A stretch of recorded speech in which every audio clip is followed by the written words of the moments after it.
¿Cuántas clases lleva con Sergio? Una. 2. Esta es la tercera, entonces. ¿Qué nos dio Sergio? Electrocardiograma y qué más.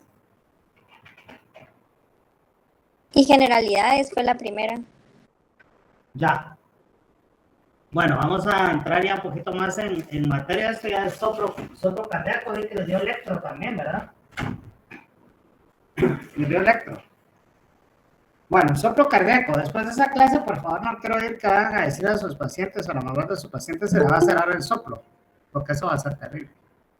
¿De acuerdo? Vamos a ver si corre esto, pues. Bueno, entonces vamos a...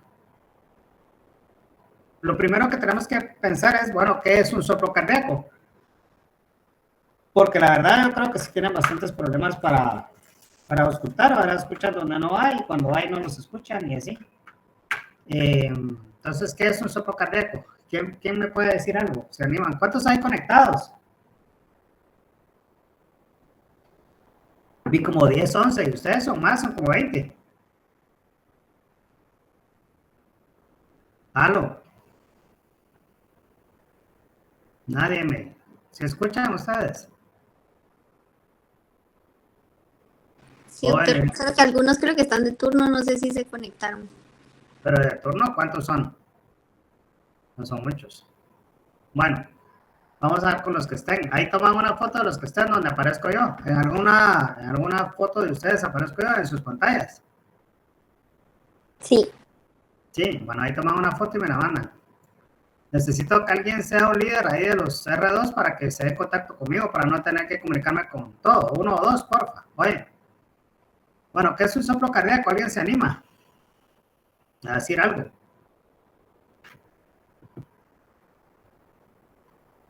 ¿No? Bueno, un soplo cardíaco no es más que un ruido anormal del corazón. ¿De acuerdo? Eso es lo que tienen que saber ustedes, que es un ruido anormal del corazón. Vamos a ver después por qué. Los soplos son vibraciones auditivas. Básicamente eso es lo que escuchamos, ¿verdad? Por eso es importante, e insisto, con eso de que ya se le va a cerrar el soplo, es una tontera, porque no se le puede cerrar nada. La música se escucha o no se escucha. Uno no dice, ya se cerró la música, o sí. ¿Se escucha o no se escucha? Entonces los soplos son vibraciones auditivas, eso es lo que escuchamos.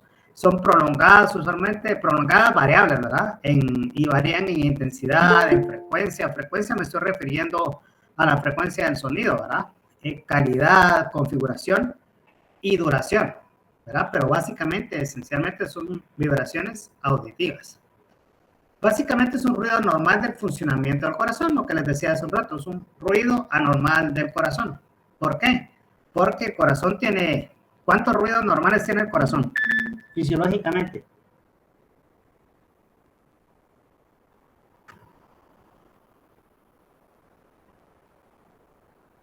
¿Alguien me puede decir?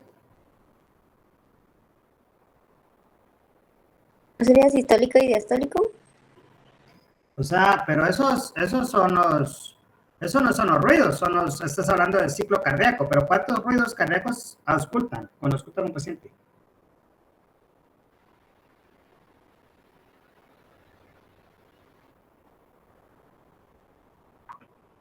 Si yo les pregunto en el examen, 4. ¿cuántos ruidos cardíacos son? Son 4. 4, ¿cuáles son?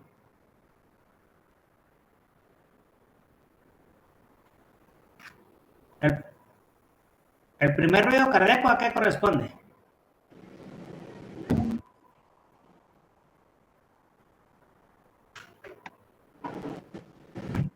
¿Es la sístole ventricular? Sístole ventricular.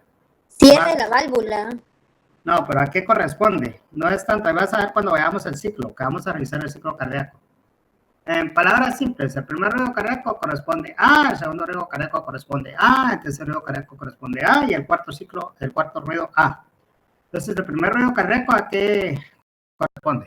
Estás cerca en realidad, sí escuchaste las campanas, pero no fuiste a la misa.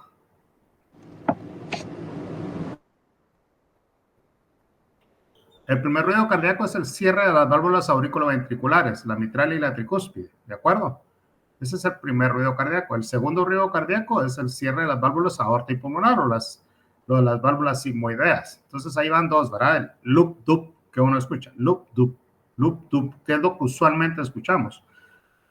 En condiciones normales, el oído humano puede escuchar solamente dos ruidos cardíacos. Algunas veces se escucha un tercer ruido cardíaco que, ojo, en los niños puede ser fisiológico escucharlos. Si son delgaditos, si se quedan quietos en la auscultación, en un lugar quieto, silencioso, pueden escuchar el tercer ruido cardíaco. Y si el paciente no tiene taquicardia, no está enfermo de ninguna otra cosa, obviamente los pacientes que están intensivos están con una hemodinámica alteradísima, ¿verdad? El tercer ruido cardíaco, ¿a qué corresponde? Así como les dije o explicado los primero y el segundo. ¿A qué corresponde el tercer ruido cardíaco?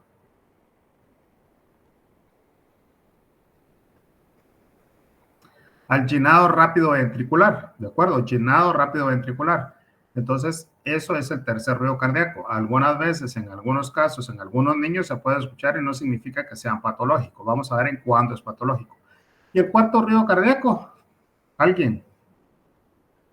No los estoy viendo, entonces no puedo decirles a cada quien porque estoy viendo mi pantalla, pero el cuarto ruido cardíaco, ¿a qué corresponde?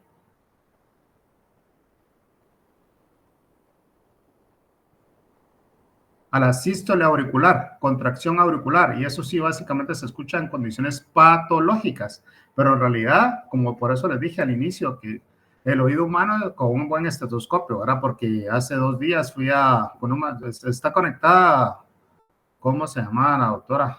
Creo que Gabriela, pero no sé si era R1 o R2, que estaba en mínimo riesgo. ¿Ahí hay R2 o R1? R1. Ah, entonces no, pero bueno, le digo yo, dame un estetoscopio neonatal para escuchar y me dio uno de esos que están colgados ahí, que son marca Patito. Con eso no se escucha nada, o sea, así como el hábito no hace al monje, se supone que el estetoscopio no hace al médico, pero la verdad es que sí hace diferencia tener un buen estetoscopio, ¿sí? Un buen estetoscopio. Entonces, con un buen estetoscopio uno puede hacer una buena auscultación y hacer un diagnóstico diferencial bastante bueno. Entonces, son 4 ruidos cardíacos, audibles básicamente en el 99% de los casos, o 98-99%, solo 2. El loop-dup, primer ruido cardíaco, cierre de válvulas a veces, segundo ruido cardíaco, cierre de las válvulas sigmoideas, ¿sí? Tercer ruido cardíaco, llenado rápido ventricular, algunas veces se puede escuchar en los niños y puede ser normal. Entonces, si se dan cuenta, si partimos de que la fisiología cardíaca son 4 ruidos cardíacos normales y que solo escuchamos 2, cualquier ruido extra normal que no sean los ruidos cardíacos normales, tiene que ser un soplo, no va a ser ninguna otra cosa. Bueno, puede haber reforzamiento del segundo ruido, por ejemplo, ¿verdad? Pero siempre va a ser un segundo ruido, pero ya reforzado. Entonces vamos a decir que los soplos son esencialmente debido a flujos turbulentos. ¿Se acuerdan que en la diapositiva anterior dijimos que eran vibraciones auditivas? ¿Sí se dan cuenta de la gran diferencia? Entonces, aquí entra un poquito la física, ¿verdad? Cuando uno estudia en la universidad dice que ¿para qué le va a servir la física? Pues sí sirve, ¿verdad? Los que hacen trauma, pues les sirve para poner sus poleas y todo para retener los miembros y que puedan sanar los huesos, como ustedes, los que cuando rotaron por traumatología se dan cuenta. Nosotros aquí vamos a ver un poco de física y nos vamos a meter a una fórmula. Los factores relacionados con la turbulencia, dijimos que la gran mayoría de las veces el soplo se debe a flujos turbulentos. Entonces, existe el radio del vaso, que va a ser una R minúscula, la velocidad media del flujo, que es una V minúscula, la densidad de la sangre, que es una D minúscula, y la viscosidad sanguínea, que no es una V mayúscula.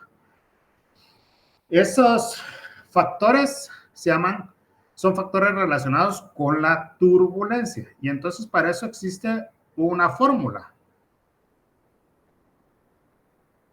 ¿verdad? ¿Cuáles van a ser los factores constantes? Antes de que nos metamos a la fórmula. El radio del vaso en condiciones normales no tiene por qué estar alterado. La densidad sanguínea debería estar constantemente bien y la viscosidad sanguínea en condiciones normales está bien, ¿verdad? Hay enfermedades que pueden alterar tanto la densidad como la viscosidad. Pero como estos relativamente siempre son constantes, la constante de turbulencia o número de Reynolds va a depender de la velocidad. Esa sí que se puede alterar. ¿Se acuerdan que era la V pequeña? Entonces existe Uy, ya me pasé. El número constante crítica de turbulencia, que es el número de Reynolds. Cuando ustedes dividen, ¿se acuerdan? Radio, velocidad, sí, velocidad, densidad, partido de la velocidad les tiene que dar un número que es igual a 970 más menos 80. Entonces, ese número de Reynolds, ¿verdad? Que es pura física, ¿verdad? De fluidos. Cuando es menor de 1000, se considera normal. Cuando es mayor de 2000, se considera turbulento. Entonces, es cuando vamos a escuchar los soplos. Y entre 1000 y 2000 son variables. Entonces, a veces se escuchan y a veces no. Entonces, por eso es que hay algunos soplos que desaparecen, ¿verdad? Porque dependiendo mucho de estos factores y el número de Reynolds o constante crítica de turbulencia, eso es lo que nos va a provocar los soplos. Los factores constantes, ya vimos cuál es, o sea que básicamente va a cambiar, va a depender del cambio de velocidad del flujo. Por alguna razón no va. Entonces, una vez que ya vimos por qué es esto, lo que tenemos que decir es, bueno, ¿qué hacer ante la presencia de un soplo? Ya vimos cuál es lo normal, los ruidos cardíacos, ya escuchamos un soplo y entonces tenemos que determinar si este es inocente o patológico, ¿verdad? Entonces hay que hacer un examen cardiovascular completo y sistemático. ¿A qué me refiero con completo y sistemático? ¿Alguien se anima a decir algo?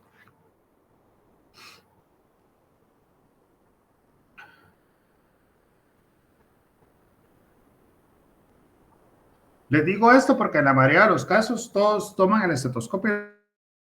Lo primero que hacen es escuchar al niño. Yo en la consulta de cardiología, cuando raten conmigo se van a dar cuenta. Usualmente yo trato de empezar de forma caudocraneal. Veo los pulsos femorales de primero, después el hígado, después palpo el tórax, porque es importante palpar el tórax. Eso se refiere con sistemático, ver el tórax, morfología del tórax, ¿verdad? Si no tiene pectum carinatum, pectum excavatum, si no tiene abombamientos, irregularidades, si tiene vibraciones, no tiene vibraciones, palpar la horquilla external y después de ver los vasos del cuello y después escuchar al paciente. Y además, ¿qué otra cosa tiene que tener el examen cardiovascular completo y sistemático? Aparte de lo que ya mencioné. Algo que ustedes cargan en el cuello colgados todos. Parecen como que van a hacer algún tipo de rito a la India, porque cargan 1000 cosas colgadas en el cuello, su sello, ese otro artefacto, muñequitos y 1000 cosas. ¿Presión arterial? Presión arterial es uno, eso no lo cargan colgado al cuello, pero presión arterial es importante, ¿verdad? ¿Y qué otra cosa? ¿El saturador? Oximetría de pulso, ¿verdad? La oximetría. ¿Qué puede ser de pulso o con uno? Entonces a eso se refiere con cardiovascular completo y sistemático. Ahora a ver todos los sistemas que pueden estar relacionados. Entonces los soplos inocentes usualmente se van a acompañar de un examen cardiovascular absolutamente normal en un niño completamente asintomático. Esos van a ser los pacientes que van a llegar a su control de niño sano y que en el examen físico le ausculta un soplo, pero por lo demás no, ¿verdad? Pero tiene que ser un examen cardiovascular absolutamente normal, ¿verdad? Entonces, las características del soplo, por la experiencia, y ya uno puede saber cuándo es inocente y cuándo es patológico. Análisis de un soplo. Entonces, aquí viene cómo es que vamos a hacer.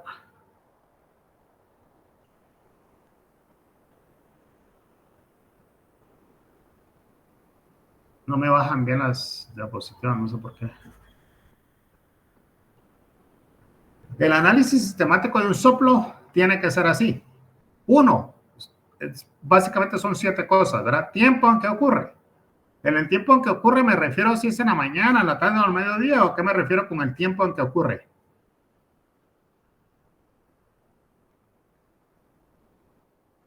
Jóvenes. ¿En qué parte de la sístole o diástole se va a dar? Exactamente, no en qué parte, sino que es si es en la sístole o es en la diástole, ¿verdad? A eso me refiero cuando se refiere al tiempo en que ocurre. Si es en la sístole o en la diástole.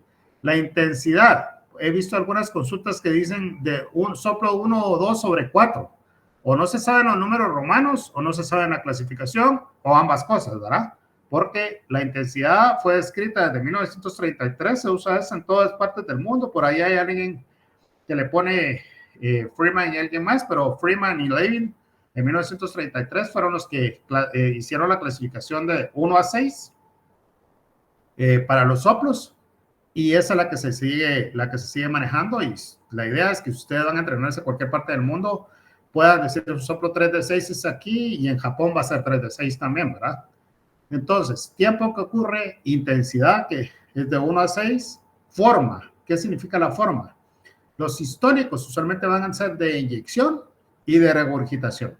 Entonces aquí ya nos estamos yendo, siempre nos vamos a ir por algo dual. No hay tres cosas, todo va a ser dual. Entonces cuando ustedes dicen la forma, si son sistólicos pueden ser de inyección o de regurgitación. Punto. No pueden haber de otros. Y si son diastólicos, pueden ser proto, meso o telediastólicos. O sea, protodiastólicos, mesodiastólicos, telediastólicos. Eso no significa que aquí no puedan existir protosistólicos, pero los protosistólicos usualmente van a ser de eyección si son en la sístole, ¿verdad? Entonces esa sería la forma. 4, el timbre. Hay de frecuencia alta, de frecuencia mediana y de frecuencia baja. Usualmente los que nosotros escuchamos, bueno, podemos escuchar de todo, ¿verdad? Pero un soplo inocente va a ser mediana o baja, nunca va a ser de frecuencia alta, ¿sí? Y radiación, si se irradia igualmente hacia todos lados o selectivamente, ¿verdad? Esa es otra de las maneras de ver, de analizar un soplo. Sitio de máxima intensidad del soplo. Y 7, variaciones con los cambios posturales. ¿A qué me refiero con variaciones con los cambios posturales? ¿Tiene algo que ver la postura? ¿O en qué nos ayudaría?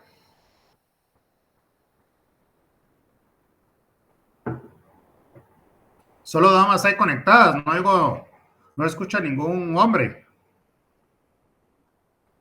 Solo hay damas conectadas por el Día de la Madre, ¿o qué? Jóvenes, variaciones con los cambios posturales. Nadie. Por el foco en que se ausculta, ¿no? Por ejemplo, en el Apex, que cuando se recuestan en decúbito izquierdo, lateral izquierdo. Ajá. ¿Qué pasa ahí?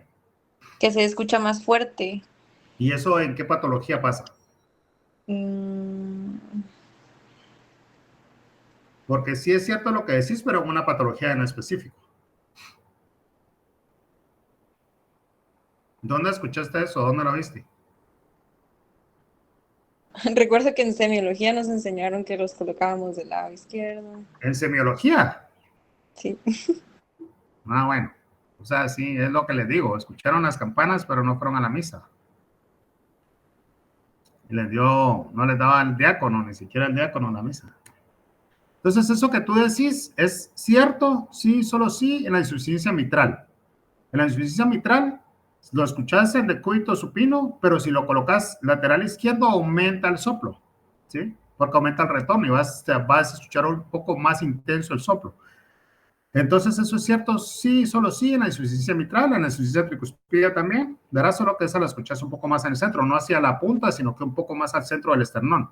Las variaciones posturales es importante. ¿Por qué? Un soplo inocente usualmente se escucha en el precordio medio, es de características vibratorias, y cuando sentás al paciente tiende a disminuir o a desaparecer. En cambio, por ejemplo, si tienen algo obstructivo a nivel subvalvular sigmoideo, aórtico o pulmonar, ¿verdad? Se va a escuchar el soplo cuando esté en el cuello supino, y cuando lo sientas aumenta de intensidad, por ejemplo, ¿sí? En los pacientes que tienen prolapso de la válvula mitral, se escucha, ya tienen hasta nombre, ¿verdad? Hay un artículo que se los voy a compartir para que lo vean, que se llama Los Señores Soplos, y se llama así porque es el nombre de acuerdo a quién fue descubriendo cada soplo, ¿verdad? Entonces pueden escuchar, por ejemplo, ya se describe como un graznido de gaviota cuando pones al paciente acuclillado. Ya escuchaste el soplo de insuficiencia mitral, escuchas como un clic o un chasquido de la válvula mitral, y entonces se pone acuclillado al paciente y se le pide que se pare, y al pararse y auscultarlo vas a escuchar como un graznido de gaviota. Eso es del prolapso del velo anterior, usualmente anterior mitral, ¿verdad? Porque es el más frecuente. Entonces, a eso se refiere con las variaciones con los cambios posturales. ¿Qué significa esto? Que si el soplo disminuye o desaparece, lo más seguro es que sea un soplo inocente. Pero si el soplo aumenta, lo más seguro es que sea patológico. O sea, aquí en eso nos ayudan los cambios posturales. Entonces, Clasificación de Freeman y Levin. El grado 1 es tan suave que solo es auscultable por oídos muy bien entrenados. O sea, yo. Ustedes no. ¿De acuerdo? Así es que no les creo cuando me ponen soplo 1. ¿De acuerdo? Soplo grado 2. Soplo suave pero auscultable por cualquiera que lo busque con atención. Eso es importante. Hay que buscarlo con atención. No solo poner el estetoscopio. En los recién nacidos, ojo, hay que saber aislar la respiración, porque neonatos ponen un montón de veces que soplo, cuando uno los ausculta, lo que escucharon fue la respiración periódica de los neonatos sin tener soplo. El grado 3 es fácilmente auscultable. Básicamente ponen el estetoscopio y sin tener que buscarlo, auscultan el soplo. El grado 4 es, todo lo de aquí es plus, ¿verdad? Más y más. Soplo fuerte, ¿verdad? Y ya tienen frémito palpable. El grado 5, además de lo que ya describimos en el 4, si ponen el estetoscopio a 45 grados, o sea, despegan casi la mitad del estetoscopio de la pared del tórax, todavía lo escuchan, es el grado 5, y el grado 6 se ausculta aún con el estetoscopio separado de la pared torácica, pero eso separado no significa que lo, perdón, con el estetoscopio colgado en el cuello, ¿verdad? Sino que separado nada más de la pared torácica. Y esos son los 6 grados de la clasificación de Freeman and Levin. Casi todos están en ese rango, 2 o 3. Cosa importante, un soplo inocente nunca va a ser más de 3. Si es 4, no es soplo inocente, ¿verdad? Hasta 3 puede ser soplo inocente. Entonces está la clasificación de Freeman and Levin, del grado de 1 al 6. Y esto es lo que les va a venir en el examen. Les voy a poner unas gráficas ahí, les voy a decir que escriban qué es lo que decía. No, mentira. Es importante esto de la diástole. Cuando alguien me comenzó a hablar de la contracción ventricular, ¿quién fue? Cuando pregunté lo de los ruidos cardíacos. ¿Quién dijo lo de la contracción ventricular? Digan yo y me dicen su nombre, porque acuérdense que estoy de incógnito. Ustedes tienen ventaja sobre mí ahorita, porque ustedes me ven y yo no los veo. Pero de todas maneras, en el examen, ¿qué manda?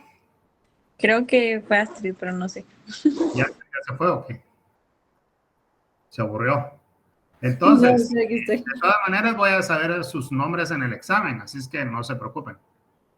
Miren pues, aquí es importante esta gráfica, ¿por qué? Porque este es el ciclo cardíaco. ¿Por qué lo ponemos? Porque es importante que vean aquí, la sístole es más corta que la diástole, ¿sí? Eso es una cosa bien, bien importante. Aquí está el cierre de las válvulas AB.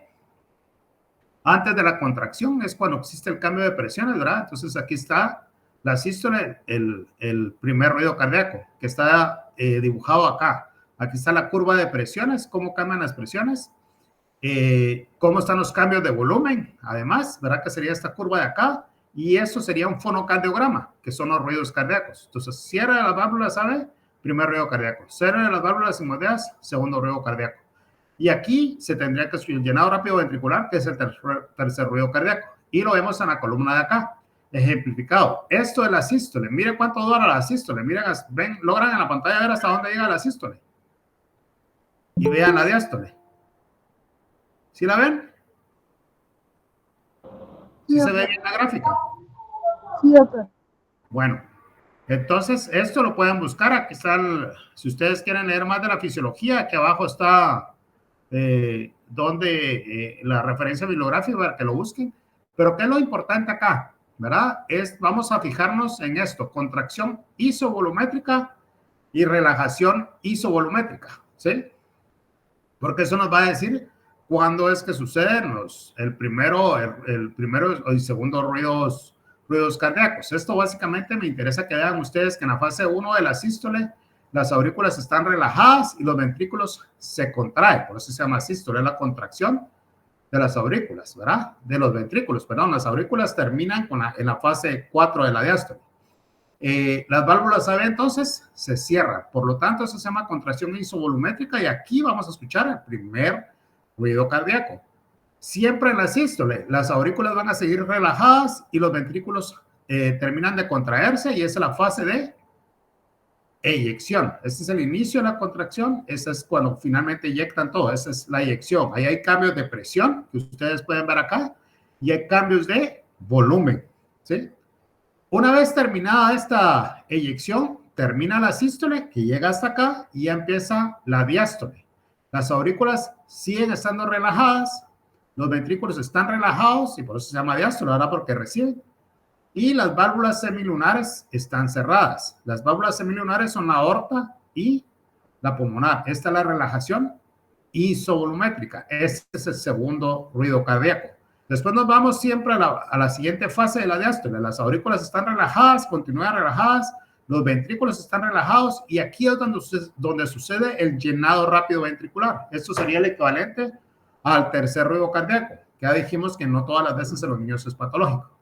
Y la última fase de la diástole, las aurículas se contraen, por eso es que aquí está el cuarto ruido cardíaco, la sístole auricular. Los ventrículos están relajados, obviamente, para que puedan contraerse y vaciar el volumen. Acuérdense que la presión de las aurículas es muy baja en relación a los ventrículos tienen que estar relajados, se contraen y se llenan ambos ventrículos. Eso es lo que se llama contracción auricular. Yo creo que con esto van a entender un poquito más lo de la fisiología de los soplos. Entonces a nosotros nos va a interesar la contracción isovolumétrica y la relajación isovolumétrica para saber de los ruidos cardíacos normales. Aquí lo que estamos revisando son los ruidos cardíacos normales. Primer ruido cardíaco, segundo ruido cardíaco, llenado rápido, tercer ruido cardíaco y la contracción auricular. El cuarto ruido cardíaco normal. Aquí está el ciclo cardíaco expresado en diferente manera. Y me interesa que vean ustedes cuánto comprende una contracción en sístole y una relajación en diástole. Acuérdense que sístole es contracción y diástole es relajación. La sístole es más corta, mucho más corta, de 0.7, y la diástole aquí dice 0.9 segundos, pero en realidad vamos a ver una donde dice que dura 0.11 segundos. Ahí lo vamos a ver en este momento. Y acá en esta gráfica podemos ver que las válvulas sigmoideas se cierran y es el segundo ruido cardíaco y la relajación isovolumétrica. ¿Se acuerdan? Que lo vimos en la otra gráfica hasta abajo. Y la contracción isovolumétrica es el primer ruido cardíaco. ¿Sí? Cambia los volúmenes sistólicos. Miren, 120 ml de volumen en cada contracción. Entonces, contracción isovolumétrica, primer ruido cardíaco, contraído aquí. Relajación isovolumétrica, segundo ruido cardíaco. Esto es un ciclo cardíaco. Aquí la fase en la que dura, la sístole auricular dura 0.1 segundo. Es muy rápida la sístole auricular, por eso es que el oído humano no la puede escuchar. Y la sístole ventricular dura 0.3 segundos. O sea que el total es de 0.4. Y aquí es lo que le decía, la diástole auricular, 0.7 de segundo, y la diástole ventricular, 0.5 de segundo, o sea que en total es la diástole de 0.12, ¿sí?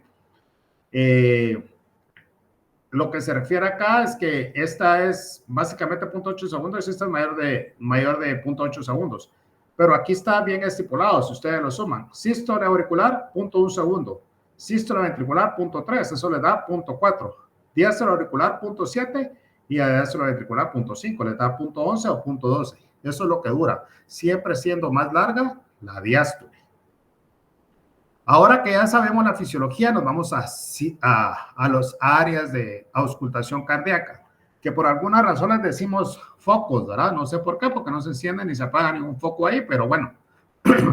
Estas son las áreas de auscultación. El área aórtica, uno podría decir que se encuentra en el segundo o tercer espacio intercostal parasternal derecho, el área pulmonar en el segundo o tercer espacio parasternal izquierdo, el área mitral es en la punta, se podría decir, justo abajito de la tetilla probablemente. El área tricuspida, como les dije anteriormente, está más hacia el esternón. Y esas son las áreas de auscultación cardíaca que deberíamos nosotros hacer siempre.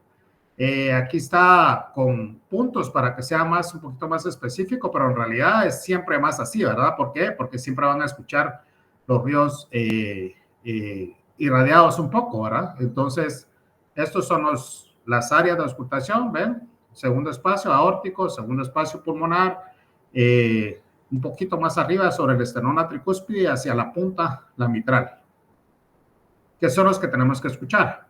Acá vamos a ver, eso es lo que se llama fonocardiograma, ¿verdad? De los ruidos normales y los ruidos anormales. El fonocardiograma es una un aparato que ya no se usa, básicamente solo se usa para estudios fisiológicos, que lo que hace es registrar la vibración que producen los ruidos cardíacos. Y vea, en la A están nuevamente los ruidos normales. Primer ruido cardíaco, segundo ruido cardíaco, contracción isovolumétrica, ¿ahí se acuerdan? Segundo ruido cardíaco, relajación isovolumétrica. Entonces, después del primer ruido cardíaco, sigue acá y empieza la diástole. Segundo ruido cardíaco. Aquí deberíamos de escuchar el tercer ruido cardíaco, que es el llenado rápido ventricular, y la sístole atrial, ¿verdad? ¿Se acuerdan que es cortita y muy rápida? Pero están dibujadas aquí en el fonocardiograma. Y vuelve a empezar, ¿verdad? El primer ruido o R1 y después el segundo ruido. Entonces vean ustedes cuando hay una estenosis aórtica.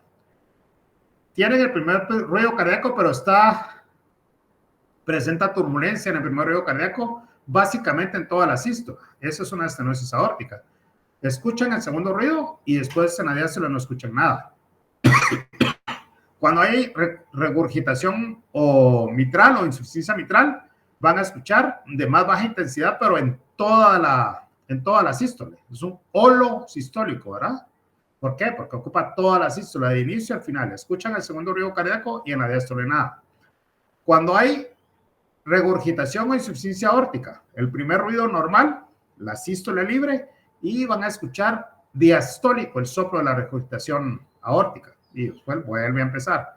Cuando tienen estenosis mitral, van a escuchar el primer ruido normal. Aquí pueden escuchar un chasquido, pero generalmente se escuchan el segundo ruido y pueden escuchar un soplo un poco sordo, ¿verdad? En la estenosis mitral, pero siempre con chasquido. Y cuando tienen un ductus arterioso persistente, va a haber tanto turbulencia en la sístole como en la diástole. Y por eso se llama sistodiastólicos o continuos, ¿sí? ¿Está útil esta gráfica o no? Yendo de lo normal hacia lo normal. ¿Les parece útil o no? Sí, doctor. Oh, ahí está, ahí contestó alguien. Bueno, entonces ahorita que ya vimos básicamente todo lo normal, vamos a ver cómo hacemos los diagnósticos diferenciales de los soplos. Entonces, vamos a irnos de primero a los soplos sistólicos. Los inocentes usualmente van a ser mesosistólicos. ¿Se acuerdan que les dije que al inicio que aunque son de eyección y regurgitación, ese es uno de eyección en la meso, ¿verdad? Mediados a mitad de la sístole. El más frecuente es el soplo inocente de Steele. El doctor Steele lo describió en 1950, vibratorio, cambia con la posición y es vibratorio, ¿verdad? A alguna gente le gusta decirle musical. A mí no me gusta decirle musical porque depende a ustedes. Por ejemplo, se van a imaginar, no sé, a Bad Bunny, ¿verdad? Cuando les digo musical. Y no se trata, no es eso. Realmente es como que alguien hiciera vibrar una cuerda, ¿sí? Como cuando uno estira algo elástico y comienza a hacerle de esta manera y lo hace vibrar, ¿verdad? Eso es realmente el soplo de Steele. Entonces es vibratorio. Yo no le digo nunca soplo musical, ¿de acuerdo? Hay algunos pediatras que son un poco más grandes, que sí le siguen siendo soplo musical. Es un soplo vibratorio, el soplo de Steele, descrito en 1950 por el doctor Steele. El anorgánico pulmonar, escuchan un soplo ustedes que saben que la válvula está sana cuando lo estudian y tienen todos los cambios, usualmente uno cabe ser más de 3 de 6. El de ramas pulmonares, ese es más frecuente ¿en qué edad?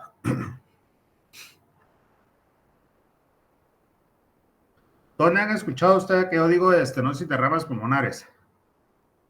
¿Quiénes están en neonatos?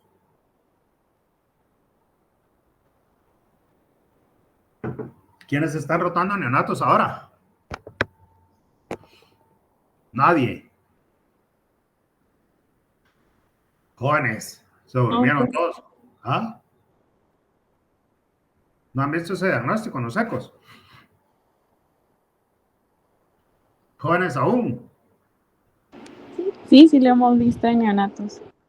Es muy frecuente en neonatos, especialmente en prematuros, ¿sí? Estenosis de ramas pulmonares. Y esto sí puede provocar un soplo usualmente clásico, es un soplo sistólico eyectivo de la base, o sea, a nivel pulmonar, irradiado hacia las axilas y al dorso, ¿sí? De alta frecuencia, mesosistólico. Es el único, fíjense lo que les voy a decir, el único soplo inocente que existe en recién nacidos, el soplo de estenosis de ramas pulmonares, ¿de acuerdo? Después está lo anorgánico aórtico. ¿Qué significa anorgánico aórtico? Que nunca va a ser mayor de 3 y que cuando hace un eco, pues no va a tener anomalía en la válvula. Eso ya para lo quieren confirmar, pero desde el punto de vista clínico, va a ser entre 2, 3, no va a tener clic, el paciente no va a tener lo que vimos, ¿verdad? Un examen cardiovascular por lo demás normal. Y el supraclavicular o carotidio, ese cuesta mucho escucharlo a los niños, eso va a ser en adolescentes o en adultos, ¿verdad? Que también puede ser inocente, ¿verdad? Por las curvaturas y que los vasos quedan doblados, se podría decir, a nivel del cuello, ¿verdad? Cuando se introducen al tórax, entonces por eso se dan la turbulencia. ¿Se acuerdan que dijimos que los soplos son esencialmente turbulencias, ¿verdad? Entonces aquí estamos haciendo diagnóstico diferencial de los soplos en la sístole, sistólicos. Entonces, inocentes son todos esos que ven acá, ¿verdad? 5 tipos de soplos inocentes. En esta tabla pueden ver ustedes el vibratorio de Still. ¿A qué edad se presenta? Cualquier edad, sobre todo entre 2 y 7 años. Y eso es bien importante, porque usualmente los padres ya con el cardiólogo de niños nos dicen, no, doctor, pero lo recibió el pediatra que lo recibió, lo ha visto siempre, nunca le escuchó soplo y ahora que lo llevé a los 2 años y medio, después de los 2 años, ¿verdad? Dice que tiene soplo, 4, 5, entre 2 y 7. Y entonces les dice uno, bueno, eso es bueno, porque quiere decir que apareció, lo más seguro es que sea un soplo inocente. Entonces el soplo de Still aparece entre los 2 y 7, cualquier edad puede ser, pero sobre todo en esto, de 2 a 7 años, ¿verdad? Las características sistólico vibratorio, aquí aparece o musical, lo que yo les decía, a mí no me gusta decir musical, yo le digo vibratorio, y siempre va a ser de grado 1 a 3, nunca es más de 3, si es más de 3 no es inocente. El área de auscultación, en el borde external izquierdo bajo, no es irradiado, sobre todo se escucha en decúbito supino. Diagnóstico diferencial, fácil identificar por su carácter musical. Aquí es su carácter vibratorio, por favor. Les puse esto a propósito para que vean que sí utilizan mucho el término musical. El anorgánico o inocente pulmonar es un soplo eyectivo. ¿Se acuerdan que dijimos que de acuerdo a la forma eran de eyección o de regurgitación? Solo hay 2 formas.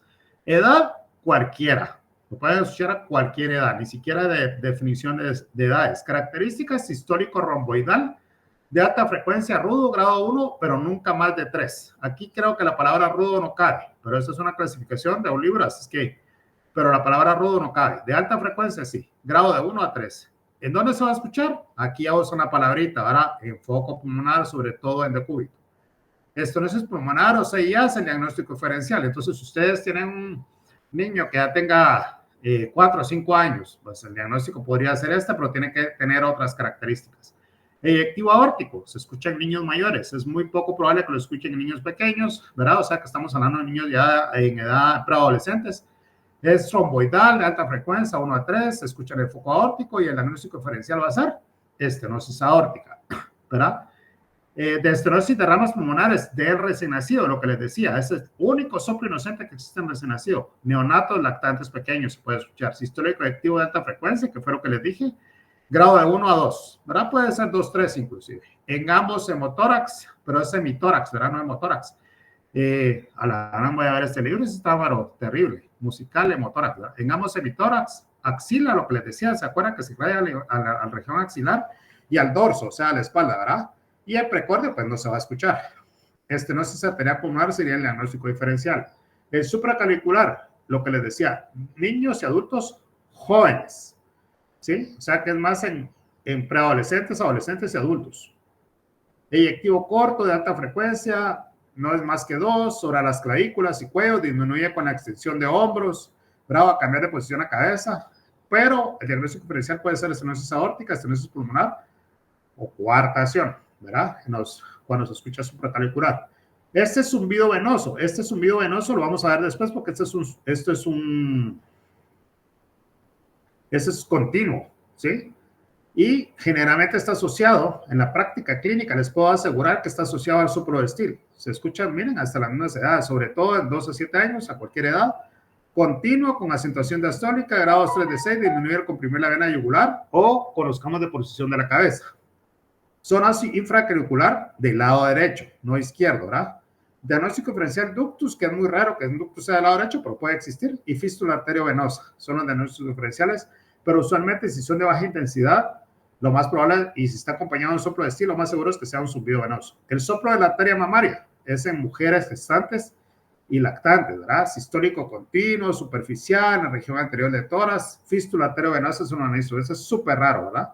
Pero para que vean ustedes que cuando describen soplos puede haber muchas variaciones. Entonces hay que quedarse con lo que es útil para uno y no perderse en tantas clasificaciones. Esto es en la tabla grande que les enseñé, ¿verdad? Inocente, mesosistólico, primer ruido cardíaco, segundo ruido cardíaco, acuérdense, contracción isovolumétrica, relajación isovolumétrica, aquí empieza la diástole y sigue para acá. Es justo en el medio de baja intensidad. Miren, 2, 3, ¿ven? Por eso se llama mesosistólico, ¿sí? Ese es inocente, el de Steele es así. Ahora siempre vamos a seguir con los soplos en sístole, pero aquí ya nos vamos a meter a otros. Nos vamos a meter a los soplos patológicos de la sístole. Entonces aquí ya entran los holosistólicos. Y como dije antes, vamos a tener un dualismo siempre. Nunca van a ser más. Holosistólicos solo pueden ser dos cosas. O una comunicación interventricular, que es la cardiopatía congénita cardíaca más frecuente, ¿verdad? 20 a 30% de todas las cardiopatías congénitas. O insuficiencia de las válvulas auriculoventriculares. Punto. Entonces solo los sistólicos son estos. Entonces, mucho cuidado cuando me hagan otra vez las consultas, porque ponen los históricos y no son los históricos. Los históricos, de una vez hacemos diagnóstico y es bien fácil, pues son solo dos lo que se puede diferenciar. ¿Se acuerdan lo que dijimos de la válvula mitral? Que si lo ponen en decúbito lateral izquierdo, aumenta. Ah, bueno, entonces lo más seguro es que sea una insuficiencia y no una comunicación interventricular. Entonces, los patológicos que se producen en las sístoles son los holosistólicos, los que están en todas las sístoles. Se los mostré en la gráfica, les mostré uno de, creo que era estenosis aórtica. Mesosistólicos, estenosis aórtica, estenosis pulmonar. Punto. Esos son. Entonces, los inocentes son mesosistólicos con las características que vimos que se dividen en 5. Los sistólicos patológicos son los holosistólicos y los que suceden en medio de la sístole, estenosis aórtica, estenosis pulmonar. Todos son dos cosas, no hay dónde perderse. ¿De acuerdo? Esto es como se describían los sistólicos patológicos, ¿verdad? Holosistólico empieza con el primer ruido y termina en el segundo ruido. Este sería estenosis aórtica y este sería un tele, ¿verdad? Telesistólico, ¿sí? Soplos diastólicos siempre son patológicos. Y acá tienen que tener, y está muy fácil de aprenderse. ¿Por qué? Porque en los soplos sistólicos vimos que habían inocentes o patológicos. En cambio acá no. Los soplos diastólicos siempre, miren lo que dice, siempre son patológicos. Pueden ser, como mencionamos en diapositivas anteriores, proto, meso o telediastólicos. O sea, al inicio, en medio o al final de la diástole.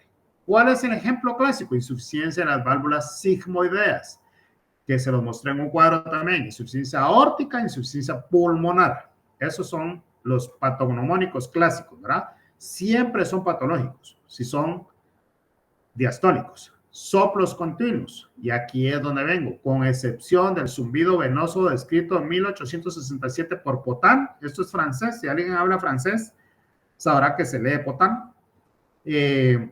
Todos son patológicos, a excepción de este que vieron ustedes que estaba descrito en la tabla que les mostré de soplos inocentes, que no debería estar ahí porque es un soplo continuo, o debió de estar al final. Es el único soplo continuo que es inocente. Después, ¿cuáles son los ejemplos de soplos continuos patológicos? El ductus arterioso persistente, ¿verdad? Es clásico que el soplo sea así. Fístulas arteriovenosas, fístulas quirúrgicas que básicamente ya no van a escuchar ustedes, ¿verdad? Porque nosotros en Unicar se hacen muy pocas fístulas quirúrgicas y no se hace la hilotausis, entonces no van a escuchar quirúrgicas, pero sí fístulas AB, y lo más frecuente que seguro se han escuchado es ductus arterioso persistente. Entonces está fácil. Sistólicos se dividen en inocentes y patológicos. Los diastólicos, todos son patológicos. Los continuos, básicamente, todos son patológicos, a excepción del zumbido venoso, que ya dijimos que está acompañado de un examen cardiovascular normal. Y así sería como, ven, primer ruido limpio, todo el primer ruido, ¿verdad? Está el primer ruido y la sístole, no hay nada. Este es un protodiastólico. Aquí empieza el soplo. Aquí es mesodiastólico y telediastólico. Al inicio, en medio y al final de la diástole. Así lo tienen que escuchar. Los sistodiastólicos continuos empieza con el primer ruido, siguen, se escucha eso, pero sigue, ¿verdad? Sistodiastólico, se escuchan en ambos. Esto es más de un ductus, más parecido. Esto es más de una fístula. que es más persistente la sístole que la diástole, pero siempre van a ser continuos, los sistodiastólicos que son patológicos. Bueno, entonces vean ustedes que existen, y está aquí la publicación, por si quieren ir a revisar ustedes más a fondo el tema que les estamos hablando. Existen flujogramas de qué es lo que tenemos que hacer.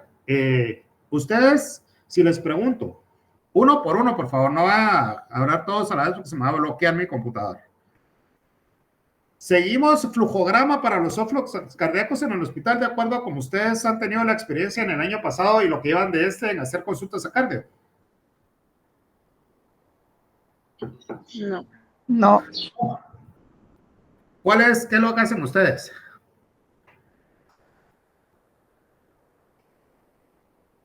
Primero, tienen problemas para la auscultación. Y segundo, ¿por qué lo pidieron? Porque el jefe lo pidió en una visita.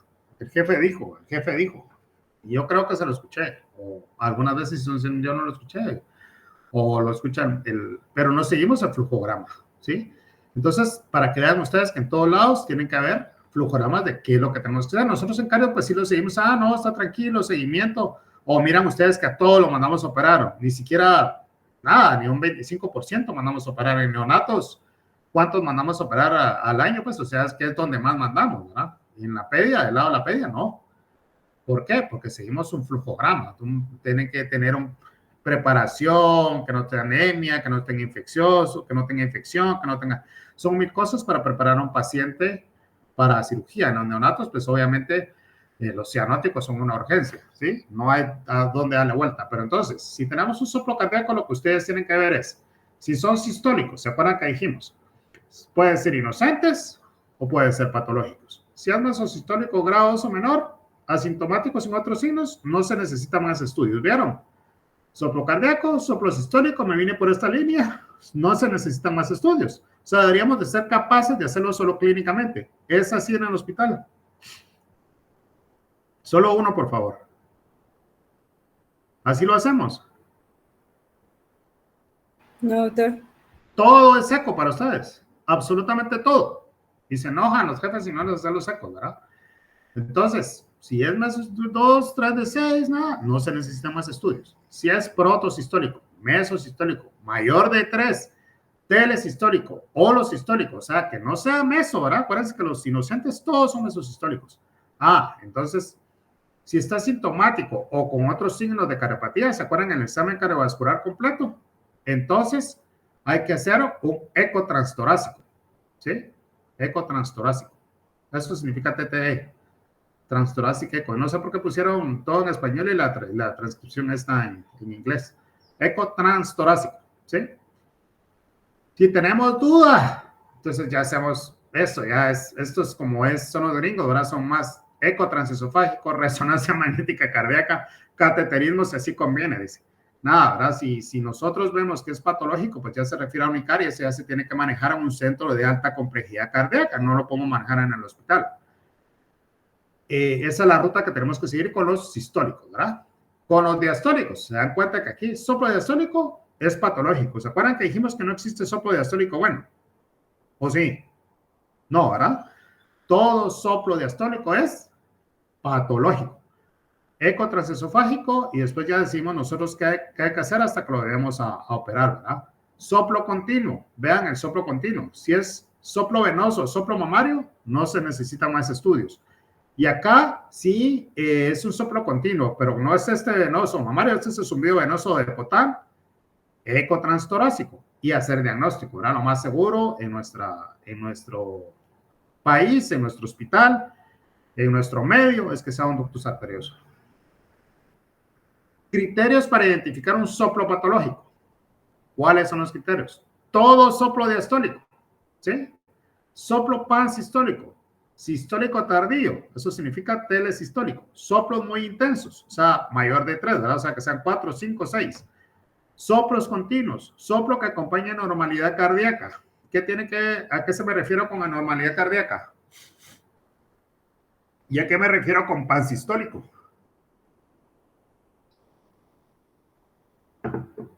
Solo uno, porfa.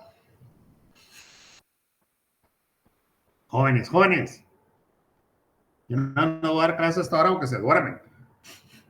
Y viernes, solo están pensando en la parranda. Pansistólico significa que es en toda la sístole. Y se Exactamente. Lo hice a propósito para que vean que es lo mismo que holo sistólico, ¿verdad? Uno es griego y otro es latín. Pan, holo. ¿Sí? Pan sistólico u holo sistólico significa toda la sístole. Y soplo que acompaña normalidad cardíaca, ¿a qué me refiero con eso?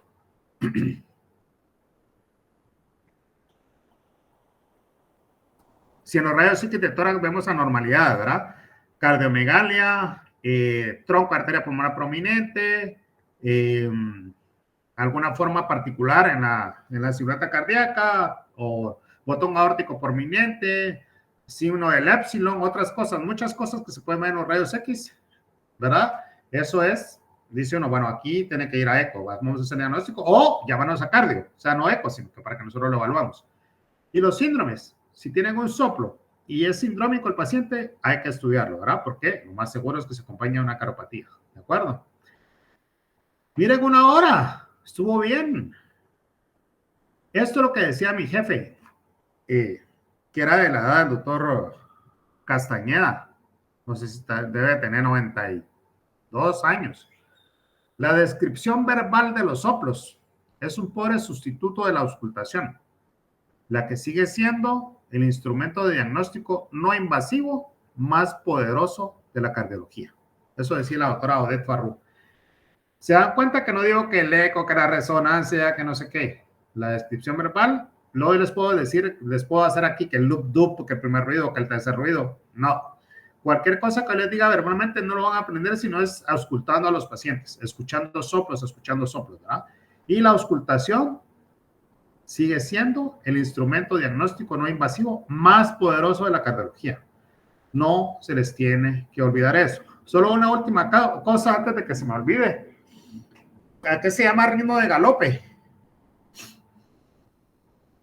Uno por uno.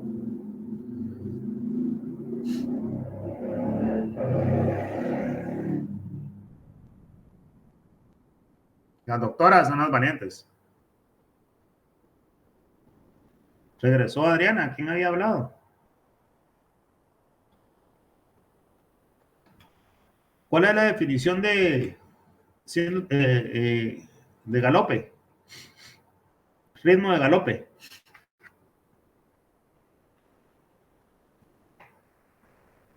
Porque por el tercer ruido les pregunto eso, ¿se acuerdan? Que les dije que puede ser normal en niños sanos, ¿verdad?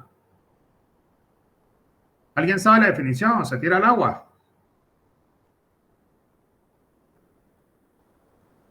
Jóvenes. Era la sumatoria de dos soplos, No. de dos ruidos, de S3 y S4. ¿Quién eres tú? Luisa. Luisa. La sumatoria de S3 y S4. No. Eso no es ritmo de galope. La definición de ritmo de galope. Buen intento, Luisa, pero no esa sumatoria de eso, te lo estás inventando. No dije yo ninguna sumatoria de dos soplos. Definición de ritmo de galope.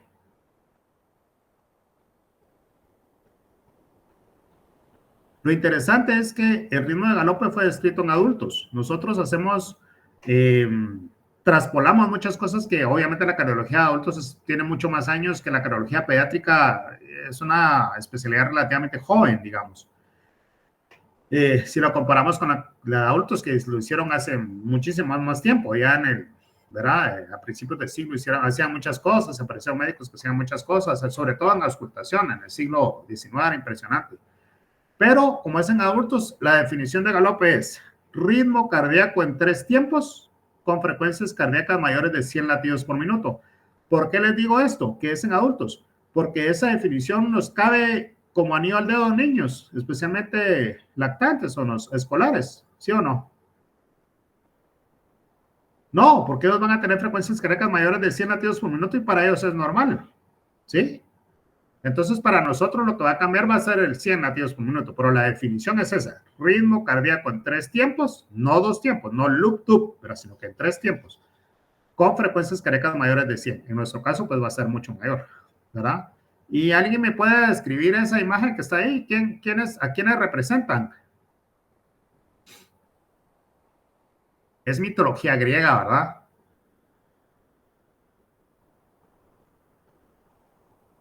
¿O son musulmanes ustedes y no le atinan a esto o qué? La llamada yihad. ¿Quién cree que son esos personajes?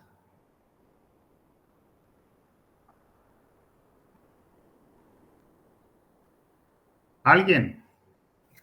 Escupido, doctor. ¿Quién manda? Escupido. El bebé sí. Aquí están sus flechas, mira. Entonces le he escupido. Y este señor al lado grandote, ¿quién es? Cronos. Cronos. Este reloj aquí, es Cronos. ¿Sí? Cortándole las alas al amor. El tiempo, ¿verdad? El tiempo. Una vez que pasa el tiempo, todo se muere. Entonces es Cronos cortándole las alas al amor. A Cupido. Muy bien, pues, espero que les haya quedado algo de la clase.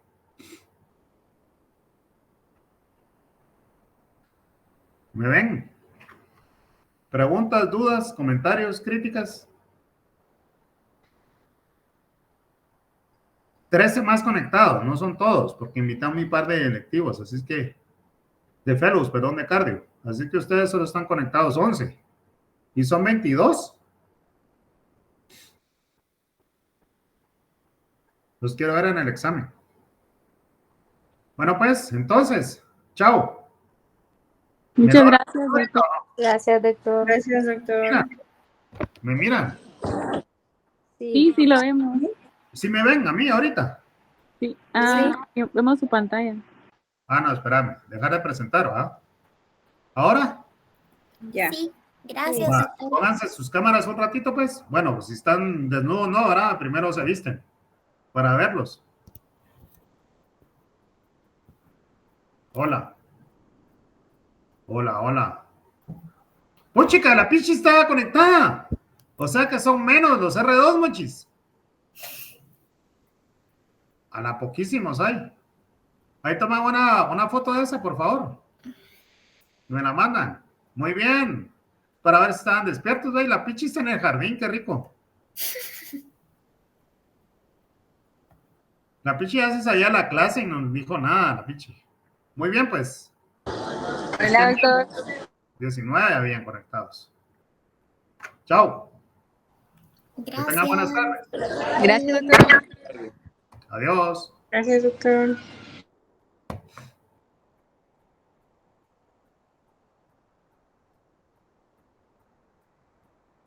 Chao.